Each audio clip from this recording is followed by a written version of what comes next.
Hello everyone, let us do another interesting problem from rotation from Pathfinder. So we are given that there is a rigid lamina and it is sliding on a horizontal floor with one of its flat faces on the floor. Right? So rigid lamina का मतलब है कि it's a rigid body and lamina का मतलब it's a thin sheet. Right? So thin sheet is moving on a horizontal floor and that floor has been taken to be the XY plane. Right? तो उस horizontal plane को हमने XY plane मान लिया. Then at an instant, some of the velocity components of three particles A, B and C on the lamina are given. Right? तो A, B and C इस instant पे ये positions occupy करते हैं. Right? और उनके कुछ velocity components given है. जैसे A की velocity का X component given है, B का X component given है, C का Y component given है. Right? With this information, we have to find the coordinates of the instantaneous center of rotation. Right? So let us draw a diagram first. तो हमने XY plane बनाया और I have drawn this lamina. तो lamina की shape हमें given नहीं है and it doesn't even matter. मतलब वो फ़र्क नहीं पड़ता कि lamina किस shape की है. Right? तो 3 points है, 3 points which are part of the lamina, which are material points on the lamina. Right? Which are part of the material of the lamina. A, B and C are at particular coordinates at this instant. तो 0, 0, 1, 2, 2, 1 और उनकी velocity के कुछ components हमें given है. तो A का X component is 2, B का X component is 4, C का Y component is 2. The other component is not given. A का Y component हमें नहीं given है. तो A की velocity क्या है वो हमें नहीं पता, बस उसका X component पता है. Right? So this is very interesting, the way they have given the information. तो अब ये सोचना है कि इंस्टेंटेनियस सेंटर से क्या मतलब है. What do they mean by the instantaneous centre. तो instantaneous centre is a point on the lamina which is at instantaneous rest at this instant. मतलब इस इंस्टेंट पे रेस्ट पे होना चाहिए वो. इस इंस्टेंट पे जिस पॉइंट की वेलोसिटी ज़ीरो है, जिस पॉइंट की वेलोसिटी ज़ीरो है, that is the instantaneous centre. And there will exist only one point, there will exist only one such point. But the interesting thing is that it need not be a point on the actual lamina, right? तो मान लो lamina इस shape की है, कोई भी मैंने arbitrary shape मान ली, तो ज़रूरी नहीं है कि ये इस lamina पे ही कोई point ऐसा हो जिसकी velocity ज़ीरो हो.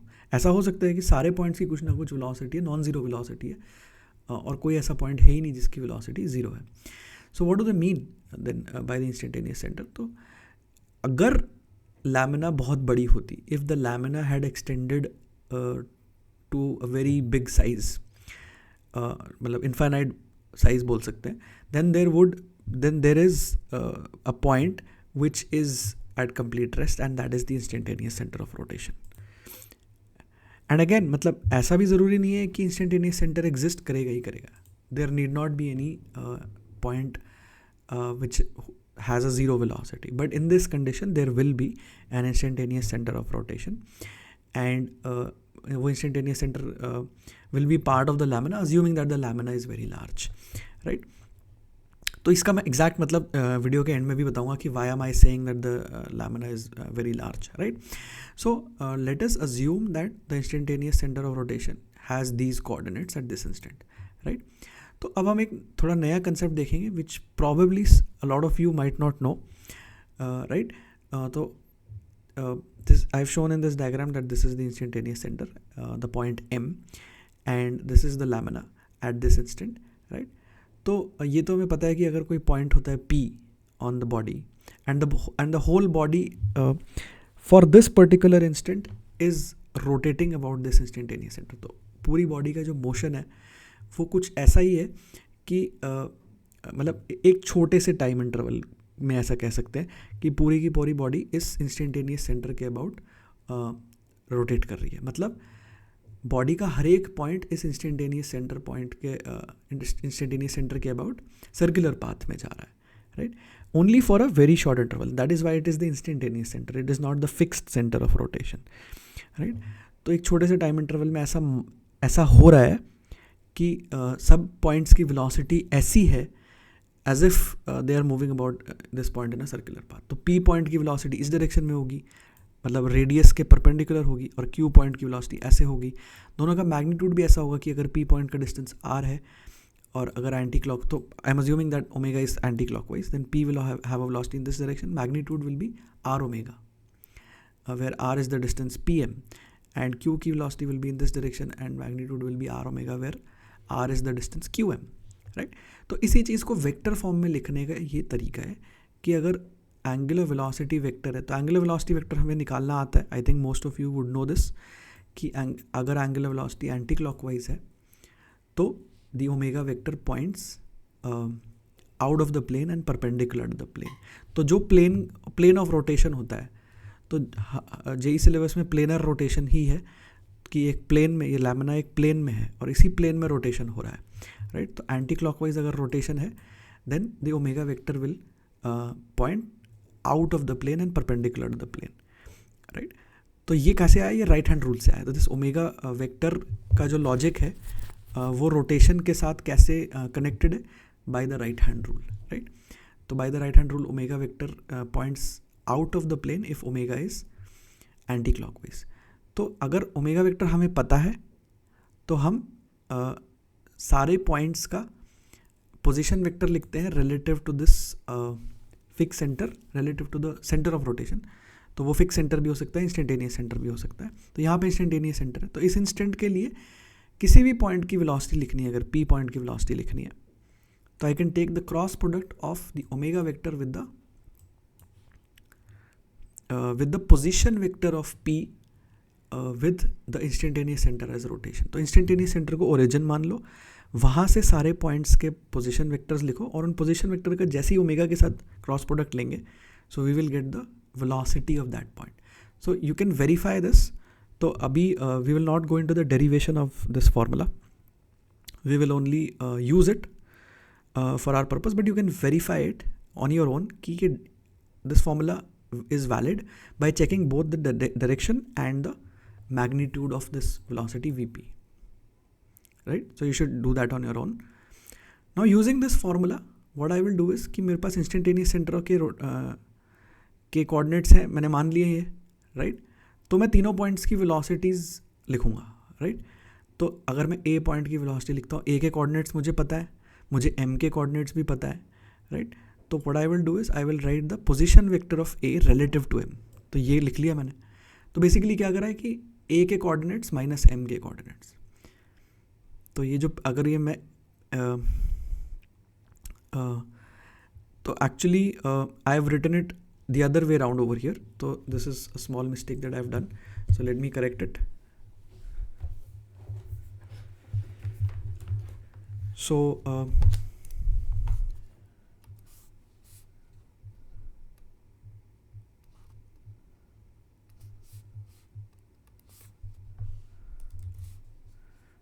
so this is actually MP and this is MQ, right. तो इस वेक्टर का ही बेसिकली मतलब है एम पी का मतलब है vector that points from M to P. This is standard notation, right. तो इस वेक्टर को मैं क्या बोलूँगा? ये वाला जो मैंने पूरा वेक्टर लिखा है, ये जो पूरा वेक्टर लिखा है, इसको क्या बोलूँगा? So this will be R M A, कि एम को ओरिजिन मानते हुए ए का क्या पोजिशन वेक्टर है, and this will be equal to R A minus R M. So this is standard notation कि R A minus R M को हम आर एम ए लिखते हैं, right. R A minus R M, right. मतलब A के coordinates में से M के कोऑर्डिनेट्स माइनस कर दो, एक्स कोऑर्डिनेट से माइनस कर दो, वाई कोऑर्डिनेट से माइनस कर दो. सो ए के कोऑर्डिनेट 0,0 है, एम के कोऑर्डिनेट्स ये है. So this is the vector, position vector of M, position vector of A relative to M. तो उसका ओमेगा के साथ क्रॉस प्रोडक्ट ले लिया. अब ओमेगा क्या है? ओमेगा कुछ हमने मान लिया कि ओमेगा के कैप डायरेक्शन में कुछ वेक्टर होगा. तो एक्स वाई प्लेन में लैमिना मूव कर रही है तो ओमेगा के कैप डायरेक्शन में होगा, राइट. और अगर ओमेगा एक्चुअली माइनस के में होगा तो ओमेगा नेगेटिव आ जाएगा. तो ओमेगा की वैल्यू नेगेटिव आ जाएगी, जो ओमेगा मैं बाहर ये मैग्नीट्यूड लिख रहा हूँ, right. So I assume that omega is in the K cap direction which is correct, right. तो बेसिकली कोऑर्डिनेट्स पता है मुझे सारे पॉइंट्स के, ए बी सी के कोऑर्डिनेट्स पता है, एम के कोऑर्डिनेट्स मान लिए और ओमेगा कुछ मान लिया. तो तीनों की वेलोसिटीज़ को मैं लिख सकता हूँ by using this cross product formula, right. तो यहाँ पे बस क्रॉस प्रोडक्ट लेना है, के cross I becomes J cap for example, and के क्रॉस जे बिकम्स माइनस आई कैप, राइट। तो बेसिकली वही किया है। सिमिलरली फॉर बी के कोऑर्डिनेट्स भी पता है, बी के कोऑर्डिनेट्स पता है। अभी जो गिवन वेलोसिटीज़ है उनको हम नहीं ला रहे हैं बीच में, अभी हम सिर्फ कोऑर्डिनेट्स को यूज़ करके वेलोसिटी का फॉर्मूला लिख रहे हैं। बी का भी लिख लिया, सी का भी लिख लिया, right. So A B C के लिए I have written the velocities. Now अब हम सॉल्व कर सकते हैं, बिकॉज हमें क्या गिवन है, ए की वेलोसिटी का एक्स कंपोनेंट गिवन है। तो this minus omega X naught, sorry this is J cap, so omega Y naught must be equal to 2। B की वेलोसिटी का एक्स कंपोनेंट इज 4, तो इसका मतलब omega into Y naught minus 2 is equal to 4, and C की velocity का Y component is 2, मतलब this omega into 2 minus X naught is equal to 2। तो basically centre, instantaneous centre के coordinates को unknown मान के फॉर्मूला में वेलोसिटीज़ लिखी और फिर सॉल्व करके ये आ गया, राइट। तो ये तीनों रिलेशन से we can find the 3 unknowns, omega Y naught and X naught are the 3 unknowns, so we can solve and we get these answers. So the answer is instantaneous centre का coordinate क्या है, सो m has the coordinate 4 minus 2 and omega is -1, तो इसका मतलब omega was actually in the minus k cap direction, so omega was 1 radian per second clockwise. So this is the answer. So you can also check कि आप 4, -2 को यहाँ पे बना के देख सकते हैं। 4, -2 कुछ यहाँ पे होगा, लाई करेगा, और ये लैमिना का जो ओमेगा है ये क्लॉकवाइज है 1 रेडियन पर second.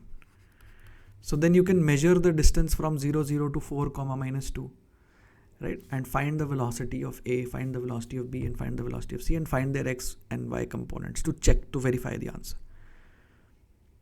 But before you verify it, I will show you another very interesting method जिससे आप verify करना भी बहुत easy हो जाएगा, which is a little more intuitive because it is a graphical method. तो इसमें हम क्या करेंगे कि जो हमारा फॉर्मूला था VPM is equal to omega cross, इसको VP भी लिख सकता हूँ मैं, क्योंकि M की वेलोसिटी तो 0 है। So basically this notation means VP minus VM, but VM is 0, तो दिस पार्ट इज 0, तो इसको मैं VP भी बोल सकता था। तो ये सेम फॉर्मूला है जो मैंने अभी यूज़ किया, बट उसमें मैं क्या कर रहा हूँ कि ये जो पोजीशन वेक्टर ऑफ P था रिलेटिव टू M, उसको मैं 2 पार्ट में ब्रेक कर लेता हूँ, राइट। तो मैं x वाला पार्ट अलग लिख लेता हूँ और y वाला अलग लिख लेता हूँ कि x कोऑर्डिनेट्स माइनस कर दिए दोनों के और y कोऑर्डिनेट्स माइनस कर दिए। Then I took the cross product with this omega vector, तो आई गेट दिस रिजल्ट। अब ये रिजल्ट बहुत इंटरेस्टिंग है, क्योंकि इस डायग्राम को देखो कि if I have this fixed instantaneous centre, the instantaneous centre of rotation, and P is rotating P is moving in a circular path about M. तो one way of finding the velocity of P is just seeing कि मतलब ये radius vector है और इस radius vector के perpendicular यहाँ पे P की वेलोसिटी होगी। जो ये डिस्टेंस होगा उससे मल्टीप्लाई कर दो ओमेगा को, मैग्नीट्यूड आ जाएगा और डायरेक्शन ऐसे आ जाएगी, डायरेक्शन उसके परपेंडिकुलर होगी, और डायरेक्शन भी क्रॉस प्रोडक्ट से सीधा आ जाती है। But another way to look at it is looking at the velocity components of P separately, कि जो x कंपोनेंट है वो अलग आएगा और y कंपोनेंट अलग आएगा। और वो कैसे सोचेंगे कि बिकॉज मतलब you can think of the cross product as happening in 2 parts, कि ये ओमेगा का x वाले पार्ट से अगर मैं क्रॉस प्रोडक्ट लेता हूँ तो ये जो x वाला पार्ट है P की पोजीशन वेक्टर का x कंपोनेंट है, P की पोजीशन वेक्टर का x कंपोनेंट के साथ जब मैं ओमेगा को क्रॉस लेता हूँ तो P की y कंपोनेंट ऑफ वेलोसिटी मिलती है, और जब मैं पोजीशन वेक्टर के y कंपोनेंट के साथ क्रॉस लेता हूँ तो P की x कंपोनेंट ऑफ वेलोसिटी मिलती है। तो यही हो रहा है यहाँ पे कि जब मैं k कैप वाले ओमेगा वेक्टर को i कैप से क्रॉस प्रोडक्ट लेता हूँ तो मेरे को तो वो j कैप में बन जाता है, वो j कैप बन जाता है, और जब k कैप को j कैप के साथ लेता हूँ तो i कैप बन जाता है,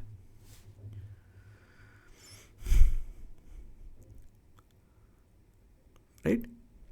तो इसको ऐसे कैसे सोचना है, अब दोनों चीज़ें साथ में हो रही हैं, तो इसको ऐसे सोचो कि एक को ज़ीरो मान लो फॉर एग्जांपल। तो अभी ऐसा सोच लो कि ये वाई वाला पार्ट है ही नहीं, अगर ना होता, अगर पी पॉइंट यहाँ पे लाई करता सिर्फ, और एम यहाँ पर इंस्टेंटेनियस सेंटर यहाँ पे और पी यहाँ पे है, राइट। और एक्सिस तो ऐसे है ही हमारी, एक्सिस भी बना लेते हैं अलग से कि ये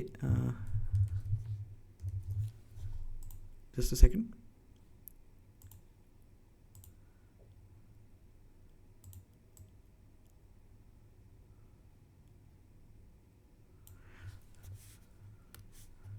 तो ऐसे एक्स और वाई तो है ही, राइट। तो मान लो कि वाई वाला पार्ट अगर है ही नहीं और पी पॉइंट यहाँ पे लाई कर रहा है बस, तो अब सिर्फ एक्स वाला पार्ट बचा, तो पी की सिर्फ वाई कंपोनेंट ऑफ वेलोसिटी होगी। तो ये तो इंट्यूटिव है कि अगर पी यहाँ पे लाई करता है तो then it will only have a Y component of velocity, this y component, which will be omega into this xp minus xm. Conversely, if p lied at this point, if p was here, then it will only have a y component of position. तो ये वाला position होता उसका, ये वाला x वाला zero होता, तो p यहाँ पे होता कहीं, then it would only have the x component of velocity, right? So it is quite intuitive that the मतलब x component of displacement gives rise to the y component of velocity, and the y component of displacement from m gives rise to the x component of velocity. बस ये थोड़ा सा फाइनर point है कि अगर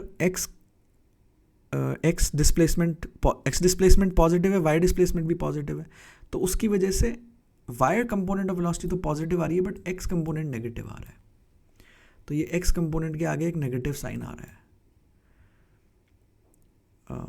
and that comes from the direction of rotation, कि anti clockwise rotation है, तो उसकी वजह से x वाला पार्ट जो है वो नेगेटिव हो रहा है बट y वाला is still positive, right. So this you have to remember carefully.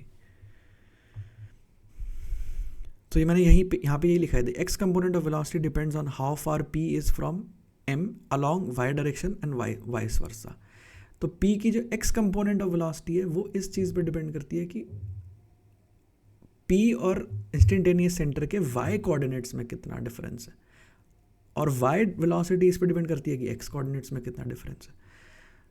तो ये हम क्यों सोच रहे हैं, क्योंकि हमें एक्स वेलोसिटीज़ गिवन है, तो हमें दो पॉइंट्स की एक्स वेलोसिटीज़ गिवन है, तो ये ए पॉइंट है और ये बी पॉइंट है, इन दोनों की एक्स वेलोसिटीज़ गिवन है हमें, राइट।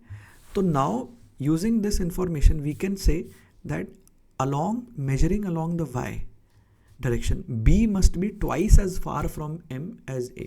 तो b का जो x component of velocity है वो 4 है और a का 2 है, और x component of velocity y separation पर डिपेंड करेगी फ्रॉम द इंस्टेंटेनियस सेंटर। इसका मतलब इंस्टेंटेनियस सेंटर इस लाइन पे लाई करेगा, y इक्वल टू -2 पे, y इक्वल टू -2 पे लाई करेगा इंस्टेंटेनियस सेंटर, क्योंकि a का जो y सेपरेशन है इस लाइन से वो 2 है और b का 4 है। तो b का जो y वाला डिस्टेंस है, सिर्फ y वाला सेपरेशन पे फोकस करना है हमें। अभी हम x वाले सेपरेशन पे नहीं गए हैं। तो b पॉइंट का जो y कंपोनेंट ऑफ सेपरेशन है फ्रॉम द इंस्टेंटेनियस सेंटर वो a के कंपैरिजन में ट्वाइस है। तो अगर इंस्टेंटेनियस सेंटर यहाँ पे लाई करता है तो a का जो सेपरेशन है, y डायरेक्शन वाला जो सेपरेशन है a से वो 2 है, और b से जो y वाला सेपरेशन है वो 4 है, and therefore b will have twice the velocity as a. So this is how we concluded, right.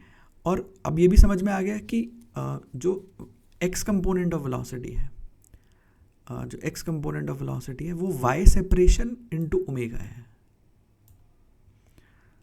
Right. तो y सेपरेशन इनटू ओमेगा, तो a का जो y सेपरेशन है इंस्टेंटेनियस सेंटर से वो 2 यूनिट्स है, और उसकी x कंपोनेंट ऑफ वेलोसिटी 2 है, तो omega into 2 is equal to 2।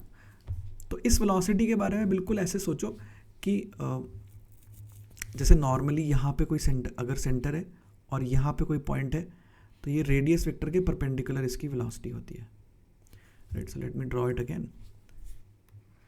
तो यहाँ पे इंस्टेंटेनियस सेंटर है हमारा, और यहाँ पे कोई पॉइंट है जो सर्कुलर पाथ में मूव कर रहा है, तो उसकी वेलोसिटी परपेंडिकुलर होती है. तो ये तो टोटल वेलोसिटी हुई. बट अभी हम अगर सिर्फ एक्स और वाई कंपोनेंट की बात सेपरेटली करें, तो ऐसे मानो कि ये ए के डायरेक्टली नीचे यहाँ पे सेंटर है, जस्ट फॉर एन इंस्टेंट मान लो. तो ए क्लॉकवाइज मूव कर रहा होगा एक सर्कुलर पाथ में, राइट. और ये डिस्टेंस 2 है, तो उसकी ओमेगा कितनी होगी? ओमेगा 1 आ जाएगी, राइट. क्योंकि ये सिर्फ एक्स कंपोनेंट ऑफ वेलोसिटी है, तो X component of velocity should come out by multiplying omega with the Y separation from the instantaneous center. So this is what we talked about in this diagram, कि instantaneous center और P के बीच में जो x separation है, right. तो अगर मेरे को बेसिकली इस सिचुएशन में ये गिवन है कि P पॉइंट की ये वाली वेलोसिटी मेरे को गिवन है. सॉरी, मैं उल्टा बोल गया. जो y सेपरेशन है, तो यहाँ पे हम इस डायग्राम में y सेपरेशन की बात कर रहे थे. तो P पॉइंट की वेलोसिटी में मान लो ये वाला कंपोनेंट हमें बस गिवन होता, अभी ये वाला कंपोनेंट के बारे में बताया नहीं हमें, तो हमें सिर्फ x कंपोनेंट गिवन है, राइट. और हमें पता है कि the instantaneous centre is on this line, and we know that this distance is 2 and this velocity is also 2. Then from this information we can reduce that omega is equal to 1, because this distance into omega must give you this x component of velocity. The y separation from the instantaneous center multiplied by omega will give you the x component of velocity and vice versa. तो omega यहाँ से आ गया 1 radian clockwise, तो इस centre के about ही. तो right, मतलब centre इस लाइन पे कहीं भी हो सकता है, बट इस लाइन पे कहीं भी होगा तो ये ए से जो वाई सेपरेशन होगा वो तो 2 ही होगा ना.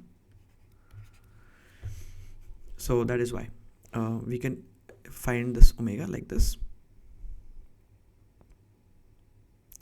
Now we can use the x separation. तो अब हम c पॉइंट की वेलोसिटी यूज करेंगे. तो c पॉइंट की वेलोसिटी 2 मीटर पर सेकेंड है, y कंपोनेंट है. तो इसका मतलब c से जो x सेपरेशन है इंस्टेंटेनियस सेंटर का, वो 4 है. सॉरी, तो ये वाला रिजल्ट यूज कर सकते हैं कि omega, which is we already know, into the x separation of the point C from M must be equal to 2, which is the y component of velocity of C. तो यहाँ से आ गया कि xm is equal to 4. तो मतलब जो instantaneous centre है वो यहाँ कहीं है. तो दिस इज 4, -2. क्यों? क्योंकि इस पॉइंट का C पॉइंट से जो हॉरिजॉन्टल सेपरेशन है, जो x सेपरेशन है, वो 2 है, and that 2 into omega should give you this y component of velocity. तो ये ही हमने यहाँ पे इस इक्वेशन में लिखा है. So this is all there was in this problem. So this graphical method was very interesting. By breaking up the position vector of a point into 2 components and looking at how each component of that position vector gives rise to the two different components of velocity of the moving point. तो ये बहुत ही interesting concept है, and it is a beautiful concept, and just like a lot of questions from this book Pathfinder, almost in every problem from Pathfinder you learn something new and learn something really interesting, and it is still something that you could have figured out. So it is an amazing learning opportunity to try any question from this book. For JEE Advanced, build your understanding and MCQ sections are the best. You probably do not need to go any further than that for most chapters. Maybe a few questions are okay, but even if you do these 2 sections, there is a lot to learn. So I hope आपको ये concept अच्छा लगा होगा, समझ में आया होगा. If not, then you can watch again, and you should definitely write this question again or on your own, do this again on your own, on pen and paper so that you learn the maximum from it. So I hope you liked the video, and thanks for watching.